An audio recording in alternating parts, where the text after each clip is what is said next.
Ya, selamat sore dulur semua ya, terutama teman-teman, bagaimana ya kebaikan bekerja di luar negeri. Ya, kami dulu banyak berkecimpung terkait dengan penempatan TKI. Memang urusan TKI atau PMI ya sekarang jelasnya pegawai migran Indonesia itu tidak pernah selesai, tidak pernah ada ujung pangkalnya. Selalu saja setiap pergantian kabinet itu selalu muncul gebrakan-gebrakan baru, kebijakan-kebijakan baru. Setiap pergantian menteri itu pasti akan ada bentuk-bentuk kebijakan baru. Dan kebijakan itu kalau kami kaji itu semacam bentuk kebijakan yang terus menjadi kebijakan coba-coba ya, kebijakan yang memang tidak akan berlanjut karena di saat kabinet nanti akan selesai atau menterinya turun, kebijakan itu akan hilang. Begitu nanti ganti menteri yang baru atau kabinet yang baru akan ada kebijakan-kebijakan baru. Jadi dari dulu penempatan ke luar negeri itu identik seperti itu. Jadi memang akan terus menjadi bentuk-bentuk yang tidak pernah bisa dipedomani ya, terutama bagi pelaksana penempatan ya seperti P3MI itu kadang cukup sulit beliaunya untuk harus mengikuti setiap perubahan yang ada karena akan selalu ketemu dengan persoalan baru juga. Jadi memang dari dulu penempatan yang ada itu kondisinya seperti itu. Tidak, saya belum menemukan, belum pernah melihat ya kepastian tentang tata kelola penempatan itu bisa dijadikan pedoman jangka panjang. Jadi pedomannya selalu jangka pendek. Dan jangka pendek itu produk daripada kabinet baru atau menteri baru.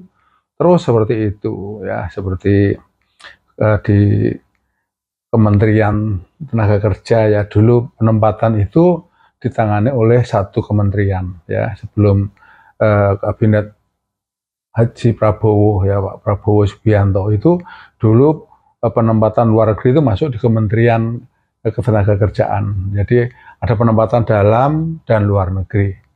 Nah, karena isu penempatan ke luar negeri itu terus menjadi isu yang menarik ya, mungkin masukan-masukan yang sampai kepada kabinet atau kepada DPR Komisi 9 itu masukan-masukan yang barangkali menurut beliaunya itu yang terbaik, ya sudah, bentuk-bentuk itu yang sering dijadikan pedoman baru. Jadi padahal pedoman baru itu belum teruji ya, terujinya nanti setelah diimplementasikan, setelah dijalankan, ketemu lagi persoalan-persoalan yang berbenturan. Jadi seperti itu terus. Jadi saya belum pernah menemukan satu bentuk pola penempatan atau tata kelola penempatan yang bisa dipakai dalam jangka waktu panjang dan itu dipedomani sebagai penempatan yang baku. Jadi ini memang menjadi pandangan kami yang kayaknya akan selalu menyulitkan bagi lembaga penempatan ya. Jadi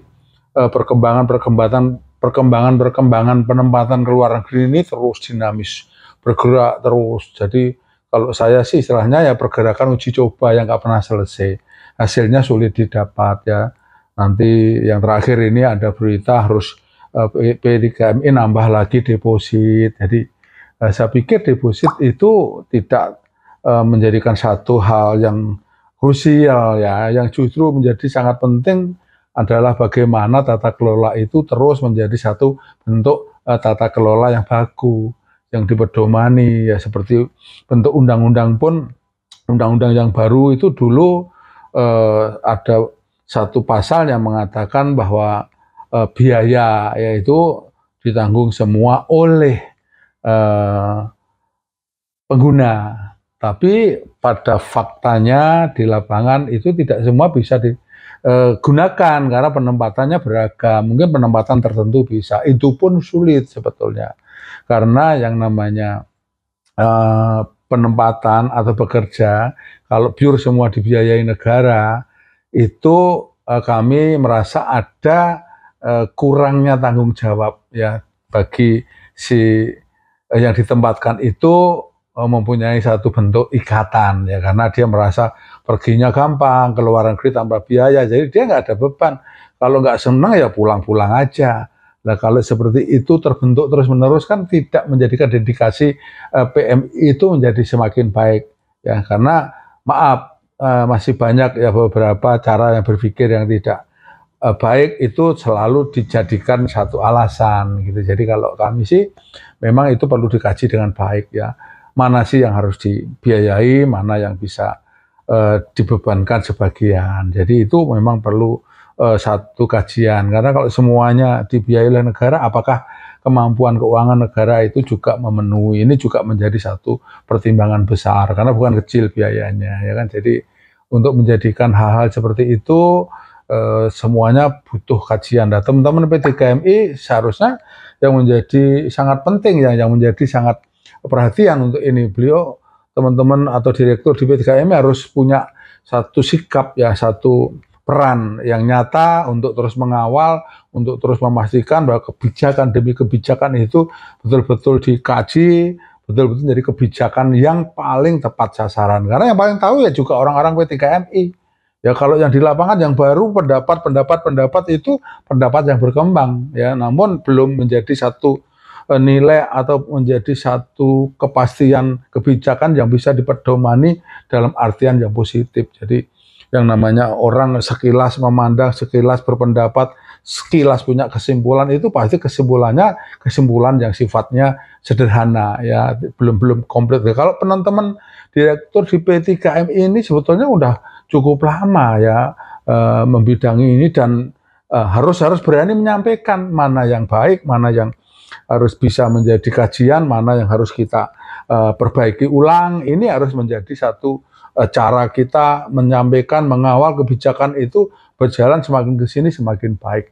Jadi itu yang kami ingin ya sedikit menyampaikan sesuai dengan pengalaman kami ya. Kami di penempatan itu dari tahun 81 sampai Porna di tahun 2018 ya, cukup lama, dan saya nggak pernah pindah di bidang yang lain. Saya dari mulai ditempatkan sampai saya pensiun itu hanya ada di penempatan, baik dalam maupun luar negeri. Jadi saya punya banyak cerita kalau berbicara tentang penempatan itu. Jadi pola penempatan dari dulu sampai sekarang itu udah banyak terus perubahannya tidak pernah bisa menjadi perubahan yang menurut kami menjadi perubahan baik ya. Terus perubahan uji coba sampai hari ini pun formulasinya saya belum menemukan kira-kira mana sih yang mau dipedomani untuk benar-benar bisa dijadikan satu pedoman penempatan. Jadi teman-teman P3MI di dalam hal ini harus berani secara lugas, secara tegas itu mengawal, yang menyampaikan data-data yang ada, dihimpun, dijadikan satu simulasi, dikaji, disajikan. Ya, ini tidak boleh berhenti. Ya karena memang ini tugas panjenengan, ya tugas direktur untuk betul-betul memberikan masukan-masukan yang benar. Dan semakin ke sini mohon maaf ya, kita tidak bisa memberikan satu bentuk itu yang sifatnya hanya retorika atau sekedar lip service ya, atau sekedar apa adanya, nggak bisa. Di hidup metode sekarang ini orang harus berani menyampaikan semuanya adalah fakta ya, semuanya adalah nyata ya, tidak bisa kita kemas seolah ditutup-tutupin, itu sudah bukan waktunya, itu dulu ya, karena rekam jejak ini semuanya ada di mana-mana. Nah itulah yang kita harus simpulkan, rekam jejak yang baik itu menjadi satu bentuk komponen yang menjadi sikap kita bersama untuk kita jadikan kajian, untuk kita pelajari bersama, kita oncek bareng ya dengan pihak-pihak yang memang terkait. Jadi ini harus betul-betul dilakukan, bukan hanya rame di grup bicara ide-ide yang menurut pendapat menurut A, menurut B, tidak. Jadi semua pendapat harus disatu padukan, disimulasikan, duduk satu meja, kita jadikan satu argumentasi, kita kaji bersama, mana nanti hasil akhir yang bisa dijadikan satu pedoman penempatan yang baik. Jadi teman-teman P3MI, saya harap ini betul-betul benar dalam hal ini ya, jangan main-main, dan teruslah lakukan ini sampai hasilnya didapat. Karena sampai hari ini semuanya masih simpang siur, semuanya masih ya abu-abu ya, dan saya berharap ini ya penempatan di Arab Saudi, di Timur Tengah ini bisa segera dibuka kembali. Karena Timur Tengah itu moratoriumnya terlalu lama. Dan moratorium bukan menjadikan masalah yang baik. Justru penempatan ilegal ini terus terjadi, bukan sedikit, jumlahnya besar. Ya, jumlahnya sungguh-sungguh tidak masuk akal. Ya karena keinginan orang bekerja tidak bisa ditutup-tutupi, dihambat, atau bahkan dengan alasan-alasan yang tidak jelas orang tidak boleh bekerja, tidak bisa. Jadi ini kami berharap supaya Arab Saudi supaya jelas, supaya terang benderang, ya monggo untuk menteri yang baru ini bisa dibuka kembali ya untuk dijadikan satu tempat penempatan yang memang menarik. Sampai saat ini Timur Tengah, Arab Saudi itu masih menjadi negara yang diburu ya, karena di sana kita selain bekerja kita bisa haji, bisa umroh ya, dan sebetulnya risiko di mana-mana ada ya. Yang penting tata kelola itu oleh pemerintah terus dikaji, ditingkatkan, bukan malah tata kelola diemin, nggak diurus, terus tahu-tahu di-cut, di moratorium, orang nggak boleh berangkat, tapi nyatanya berangkat nanti jadi masalah negara juga. Ya orang-orang yang terlantar di negara penempatan yang di moratorium itu tidak dilepaskan begitu saja, tidak dibiarkan begitu saja, tentunya itu juga nanti akan menjadi tanggung jawab negara. Dan bukan kecil kalau kita harus memulangkan secara terus berkala. Nah, ini kan akan mengganggu ya. Jadi bentuk-bentuk yang sebetulnya anggarannya tidak ada, gara-gara ada TKI ilegal, penempatan yang tidak jelas, muncul masalah di sana, negara harus mengurus dengan biaya-biaya yang tidak kecil biayanya. Dan itu tidak mendidik ya. Orang akan berangkat terus nanti, nanti disebut oleh negara kok. Kita tidak masalah berangkat nekat pun nanti aman, di sana ada yang ngurus. Jadi ini harus kita selesaikan ya. Ini harus kita jadikan kajian, kita jadikan satu bentuk-bentuk pemikiran positif, apa sih yang terus menjadi persoalan di lapangan itu menjadi satu demi satu kita kaji, kita oncei sampai betul-betul nanti ketemu formulasi yang oleh banyak institusi, oleh banyak yang berkepentingan, itu menjadi satu kajian yang bisa diterima dengan akal sehat ya. Jadi ini memang nggak pernah kita boleh santai ya bicara penempatan, karena itu memang menjadi satu terobosan.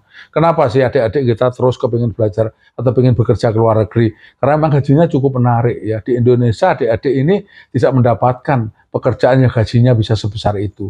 Itu memang bukan alternatif, itu utama. Ya karena adik-adik yang dengan latar belakang pendidikan yang rendah, ya tidak punya keterampilan banyak, itu di Indonesia masuk ke perusahaan untuk UMK aja sulit ya.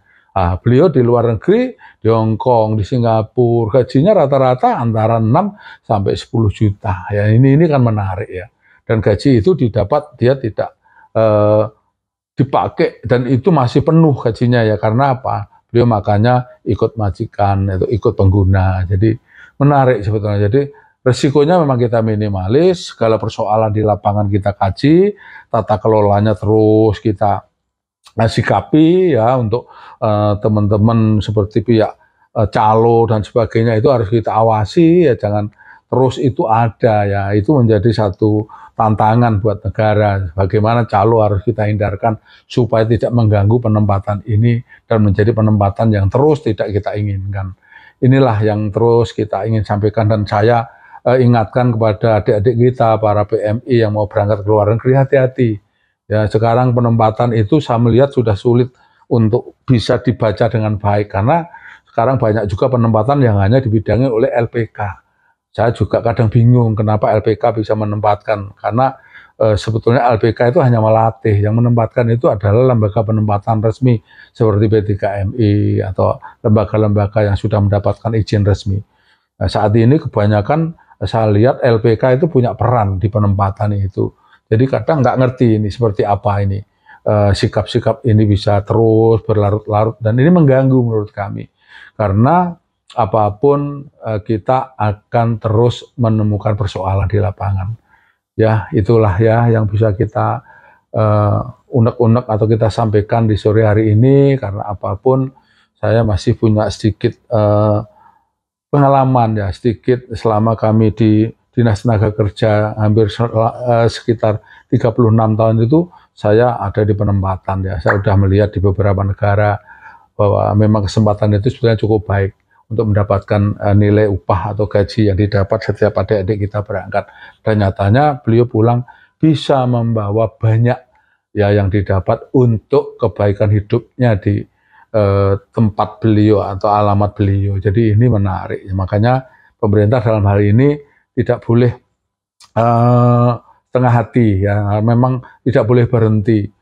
Semua harus bersama-sama ya dengan tegas ya, dengan lugas kita selalu mengawal tata kelola penempatan itu semakin menjadi baik dan lebih baik tentunya. Mungkin itu teman-teman ya, salam buat teman-teman P3MI, untuk adik-adik PMI ya, tetap semangat, tetap mencari pola-pola baik, jangan terganggu oleh iming-iming ya, calo-calo yang tidak jelas. Jadi yang pertama, adik PMI itu harus kalau ada lowongan harus ditanyakan dulu ke Dinas Tenaga Kerja setempat ya, atau kepada P3MI yang resmi, harus ditanyakan. Jangan hanya katanya Anda begitu langsung percaya, tidak boleh.